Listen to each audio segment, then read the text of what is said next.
My friend doesn't allow anyone inside her home after 9:30 p.m. I recently found out why. The happiest couple I've ever met, the couple to give hope to anyone who didn't believe in love, came crashing down from their happy, cloudless, blue sky. And it all began with an old, bitter woman. I arrived at Jesse's house 5 p.m. sharp. She's always obsessing with time, questioning why you're a minute late or a minute early, as if she's a detective and you're in her interrogation room. A young woman with pitch black hair, dark clothing, a nose ring and a few tattoos to go with it all. Her home decorated not too differently from herself, with pumpkins sitting on the porch in September, black wind chimes, and a very welcoming rug at the doorstep that reads, "Leave now." I felt special being the only person she trusted. Still, it took me a few knocks and even a reluctant ring of the doorbell to get her to answer. "Hey," I began, ending the awkward showdown she always initiated when that door opened. "Isaac," she said smiling, "how are you?" "Good." "Good. Yourself?" She took a moment to trace the floor with her left foot. "Good." Jessie and I had planned a movie night. Well, as long as the movie wasn't too long, as she never allows anyone, even me, inside her home after 9:30 p.m. My nostrils were introduced to the scent of a fresh batch of cinnamon cookies. I had hoped that they were for us, but Jessie brought back a bowl of popcorn and soda for the movie instead. Which was fine. I certainly wasn't going to complain and then end up losing her trust for the next 2 decades. The movie ended. We thought Halloween 2 was okay. I gave myself a little tour while Jessie went upstairs to find another movie. I was glad she was willing to watch another, that she was beginning to open up and let her friends back into her life. I guess the boredom from all the loneliness she's been experiencing the past few years finally got to her. My eye caught a picture framed above a fireplace, of Jessie and her ex-boyfriend, Tyler. No one knows what happened between them. All we know is that one day they were together and the next day they weren't. After the breakup, Tyler simply disappeared and no one's seen him since. And the aftermath shows. It shows in Jessie's eyes. "Saw 4? Jessie waved a DVD from atop the stairs, awaiting my response. "Sure." Somehow, over and despite the gore of Saw 4, she slowly drifted away into a deep sleep. I wasn't really paying much attention to the movie anyway, so that was fine. And it was about time for me to leave soon. I made my way over to the kitchen for a glass of water. I noticed the time, 9:15 p.m. I thought I better get going soon, even if Jessie wasn't going to wake up in the next 15 minutes. I told myself that I'd wake her before I left out of respect for her rules.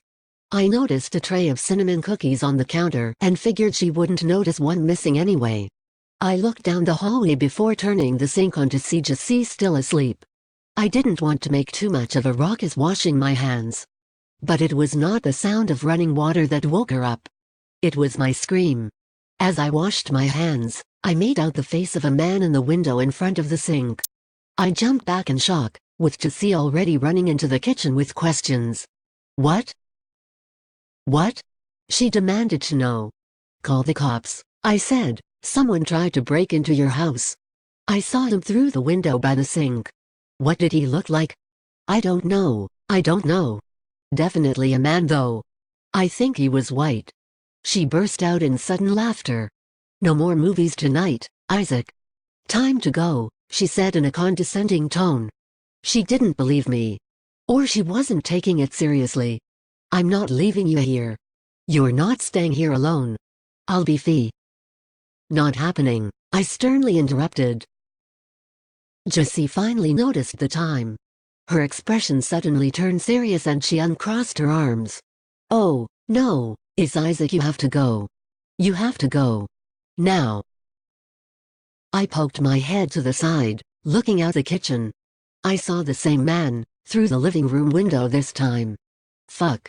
Holy shit, call the cops, he's right there." Jessie looked back, she saw him too. A very loud and violent bang against the door rumbled throughout the house. She ran for the front door to make sure it was locked. Except, she actually ran for the front door so I wouldn't look through the peephole. "Move." "What are you doing?" "We gotta see this guy's face so we can describe him," I said. "Isaac." "What?" Move. Isaac, please. Confusion hit me. Why won't you move, Jessie? Tears ran down her face, followed by trails of black eyeshadow. She seemed hopeless, like she had just given up, like she was finally ready to tell me something. Isaac, do you remember that old woman? The one Tyler and I. She covered her right hand with the sleeve of her sweater and dried her face. The one me and Tyler visited? Yeah. Okay. What about her? Jessie and Tyler were as open-minded as they come. They dipped their toes into a diverse pool of knowledge. Knowledge and religion, culture, science, you name it. They studied Islam, Christianity, Buddhism, and anything else that sparked their interest. Which is why, at the behest of a former friend, they decided to meet with a woman who claimed to possess certain abilities. A very old, serious, gray-haired woman whose shoulders almost met the back of her neck.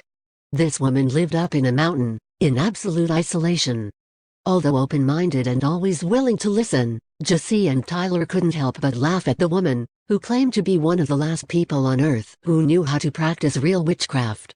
The woman did not react mercifully at their mocking and, supposedly, proved to Jessie and Tyler that she was in fact very real.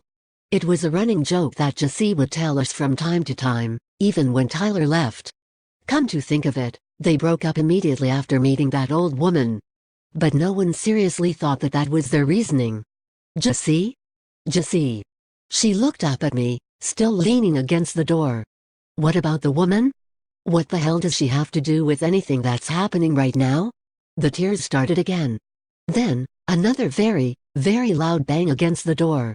It was so strong that it rattled the locks and even shook some picture frames on the wall out of place. Holy shit. Okay, Jessie, move. Fucking move now. I gently moved her away from the door so that I could see through the hole. Isaac, please. I saw the stuff of nightmares. A man on the ground, standing on all fours. That is, standing on his legs and hands, his crooked head looking up at the door, shifting fast. Shifting inhumanly fast. His eyes were pitch black, like Jessie's hair, and he was completely naked, with his ribcage poking against his skin. He was standing so close to the door that I was able to see every little detail.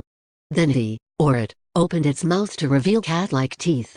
I jumped back as it began to bang its head against the door again. I looked at Jessie, awaiting an explanation. She just looked back at me, as if expecting me to figure it out myself, like I was supposed to know. Then she ran to the kitchen, and she came back with the tray of cinnamon cookies she had baked earlier. She placed her hand on the doorknob while using the other to carry the tray. They're still his favorite. What are you doing? Don't open the door. She opened the door and walked outside, closing it behind herself. I looked through the peephole, then ran to the living room to get a better look through the window. She was feeding it the cookies, petting it on the head. It rubbing against her legs. She kissed it on its forehead while it consumed everything she placed before it.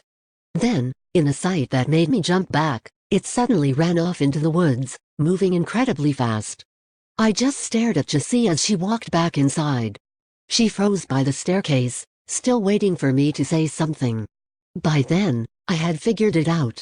And I let her know I did. Tyler always did like those cookies. I died over a year ago. I just woke up. I woke up, cramped in a dark, confined space. I felt cramps surge throughout my entire body, feeling as I'd been laying in the same position forever. I screamed and clawed at the